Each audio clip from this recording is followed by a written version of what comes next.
Hi, welcome to the channel. My name's Pete.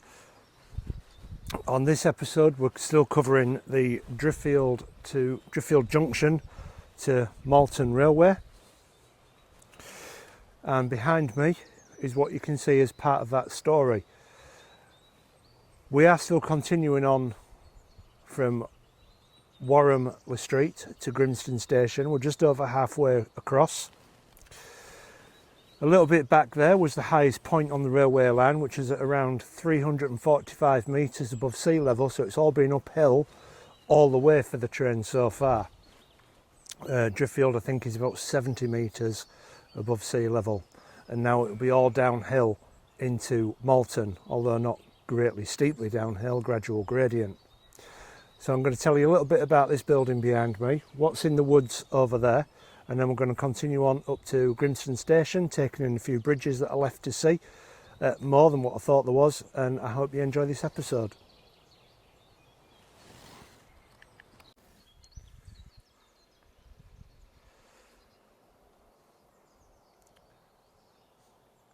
So what we're looking at here are foreman houses for a quarry, which is just over there in the woods.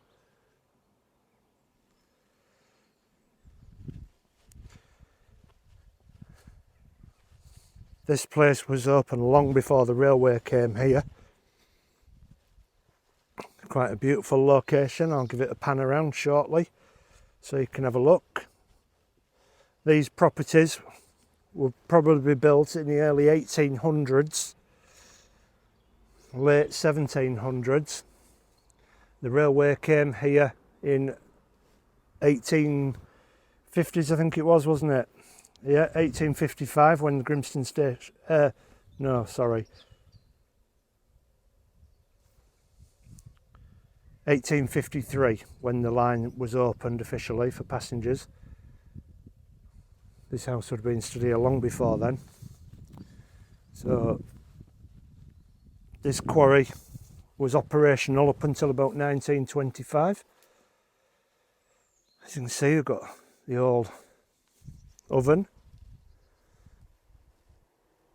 It's likely to be the kitchen, or one of the kitchens. And this is part of into the house, 2-storey. Still small beams there. 2 fireplaces. And this would have been the front of the building going that way, which we will go to next. I think the last quarry foreman here was a chap called John Staples. And his wife was the last person to live in these properties. This is the front. And that was up until 1951. And if we're going the end building here, this looks like a separate property. Doesn't seem to be any doorways through. And we've got the 2 fireplaces there.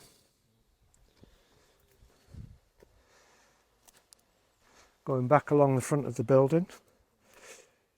Yes, she lived up here until 1951. They did have a son. He was called Joseph Staples. And he fought in the First World War. Let's have a look. This is the sort of view they would have had from their kitchen window. As you can see, there's another ruined property down there. So their son, Joseph Staples, was in the Northumberland Fusiliers. And he died on the 1st of July 1916. Some of you might already be thinking about that date. He's buried at Bougencourt Cemetery, which is in France, which is a cemetery for the battlefield of the Somme. And July the 1st was the first battle of the Somme, which was supposed to have been a breakthrough moment for the army which never came and ended up being one of the British Army's most bloodiest days. We've still got the chimney up there. He does have a memorial along with a few other soldiers from the area that died in World War One, and that's located at North Grimston's graveyard. So over there was a tile factory as well. That was shut down and gone by 1851. This quarry produced a maximum, I think it was, of 28,000 tonnes a year that was organised from here. And all this area up there, what you can see, is all lime kilns, and I'm going to go up there and show you some of those. That direction is Wharram Street Station. This direction is North Grimston. Our quarry cottages are here, and the old tile factory is in that woods there. Absolutely derelict, nothing left of it. So heading back to Wharram Street slightly, and although this quarry was built and used before the railway arrived, it did utilise the railway once it had arrived. And we can see here an embankment just on the other side of these trees through there, starting to rise up here, and there we come across our first lime kiln. I am going to try and get through there to show you that. Just trying to get through somewhere safe. Okay, there we are. So now I'm on the rise of the embankment. I have to go a roundabout way to get to that first lime kiln. There are loads of these.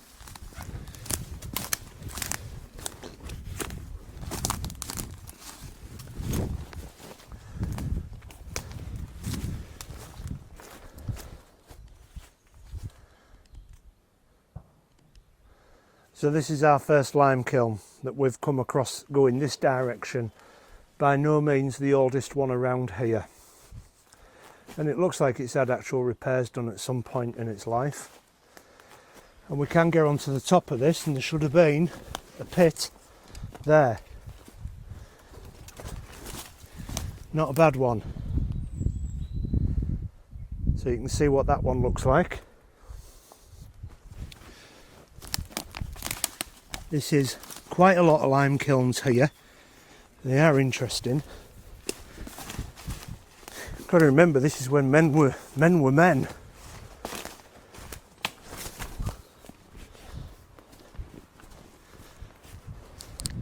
Now there are a number of lime kilns around here. When I say a number, I mean there's a lot. And behind me there you can see the quarry face. And above that quarry face, that fence there is actually the road up to Malton or Setterington, and it's right on the edge of this quarry face here. That has got to be dangerous. That has got to collapse at any moment, and I think I'll be back to do a video on just how dangerous that is. But this is all the quarry face now where I'm walking on, or the level of the quarry. And I'll turn that camera around now. So this is another kiln, and we will go to the front and I will show you how many of these there are. Continuing on, there's another one, and we'll get to a good one at the end, or one of these good ones, and we'll select a little bit of an explanation on how these things were. There's another one there. I know these look like nothing more like pits in the ground. That there is a bit of a break in the kilns,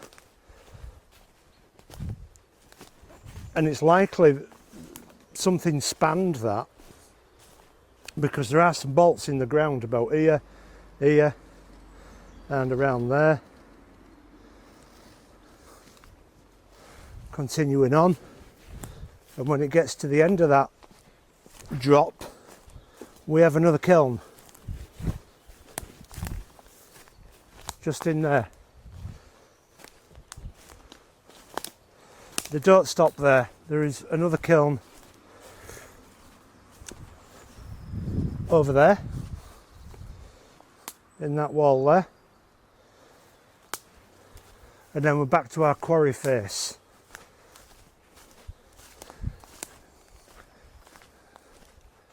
Now look at where that fence is. That is the road edge where there's articulated lorries going over there.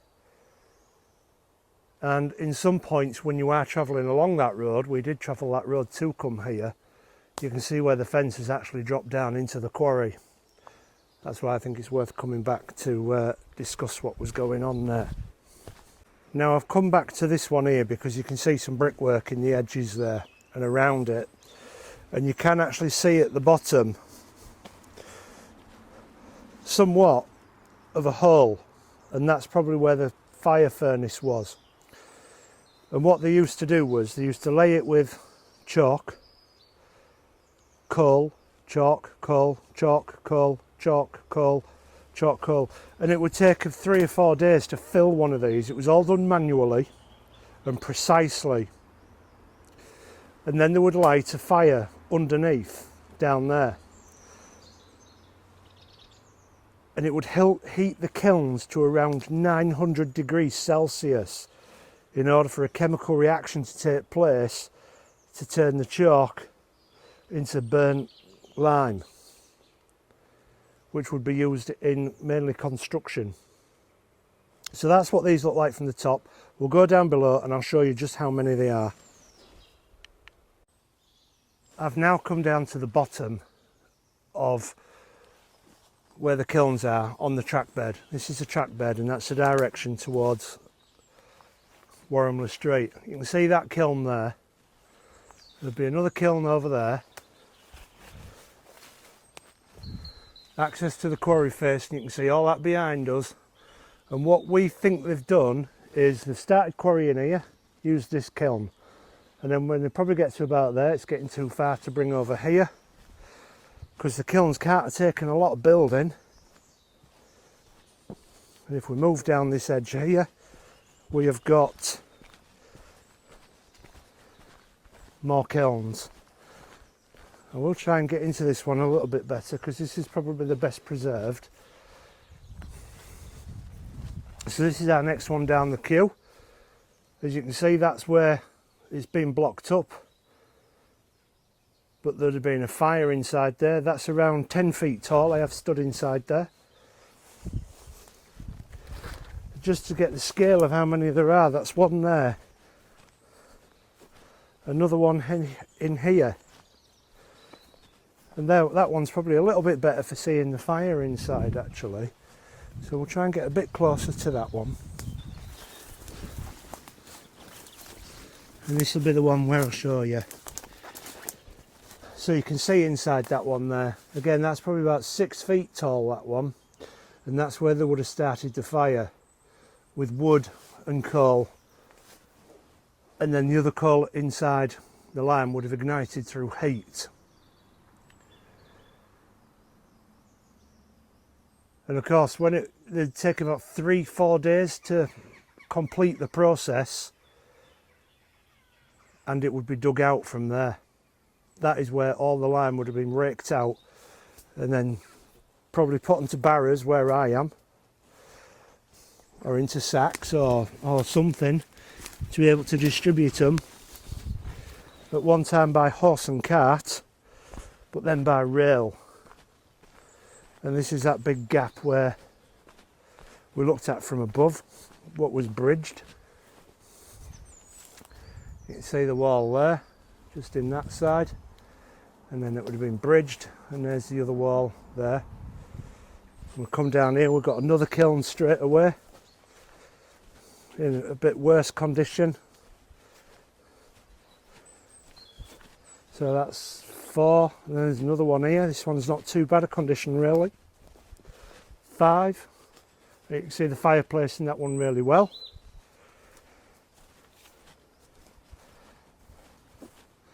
Another one there, not quite as big, but that does look as though it's been filled in at the bottom.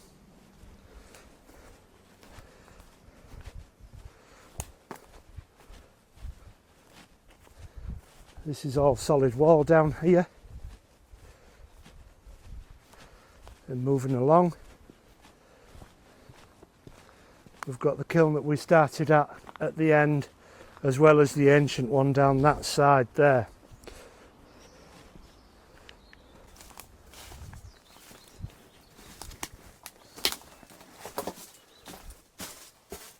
As you can see by the size of these things, they are huge. And there's the fireplace down there where there would have been, raking it out into here. Noxious gases as well, and they'd have been covered, their flesh, because it's caustic soda that's coming out of there. If it gets wet and sweat and wet, it'll start dissolving your skin, so it's toxic and dangerous. And then from here, potentially loaded onto something, to, like I say, carts or into sacks or trains or something like that when the trains did arrive, and then off to market. So what we're going to do is now we're going to continue going on up the line. Got to get up to Grimston station, and if there's any bridges or anything like that, we'll fill them on the way as well. We are approaching another bridge. This is another really tall one. There are tall bridges on here because of the size of that embankment. Now what I'll do is I'll go down below this bridge so that you can get a sense of scale. This is original ironwork at the side here, there, this bit there. That's what that looks like there, and if I show you at this side as well, there. And what I'll do is I'll go down underneath this one and I'll show you what this one looks like.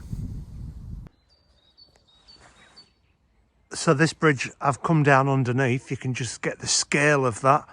If I show you them two over there, look at the size of this bridge. Well, the top of it is not original. We can see some original ironwork there. That edge, the main girders underneath. And this is built for a farmer's access. No real airs and graces about it, just functionality, not ornamental. There is a bit of a beck that runs here, and they've also built a culvert down there to help control the water flow.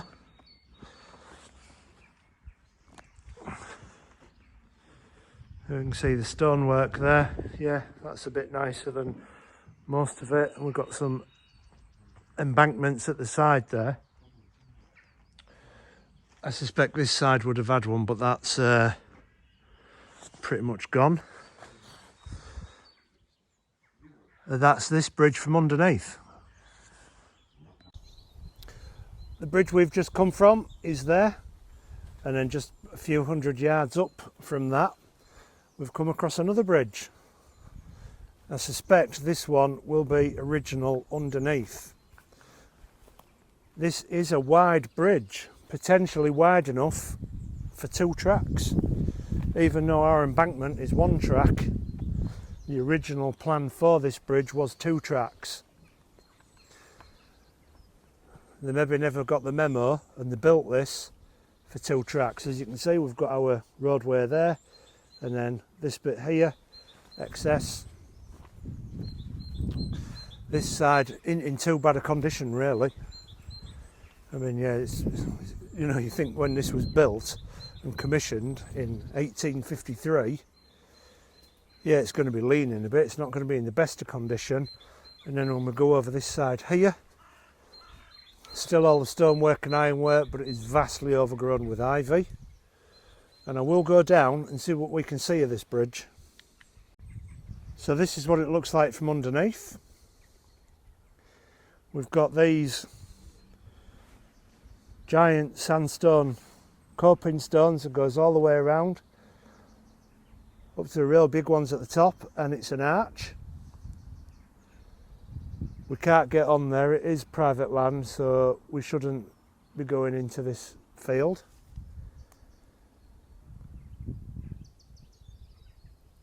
As we've seen, there are plenty of surprises with the bridges on here. Let's continue on.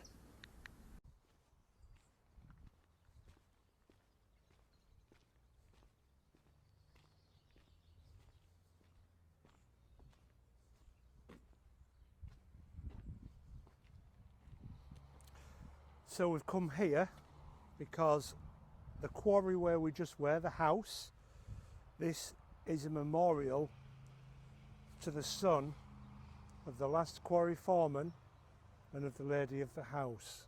His memorial, Joseph Staples, aged 22, World War One. So I've just looked at that grave there, and walking around the beautiful old Norman church, we've discovered this grave here of Francis Anfield. If we go down, he died in 1870 at the age of 73. Now we know this line opened in 1853, and right at the bottom there it says, and was station master of this village for 18 years. And that was his son William, aged 72. And we're about to go to what was North Grimston station, where this gentleman was the station master. So behind me you can see North Grimston station just coming into view. Thank you for watching this episode. If you've liked it, please like, share and subscribe. Next we'll be going from North Grimston to Setrington train station and seeing what we can find on the route. Stay safe, and I'll see you in the next one.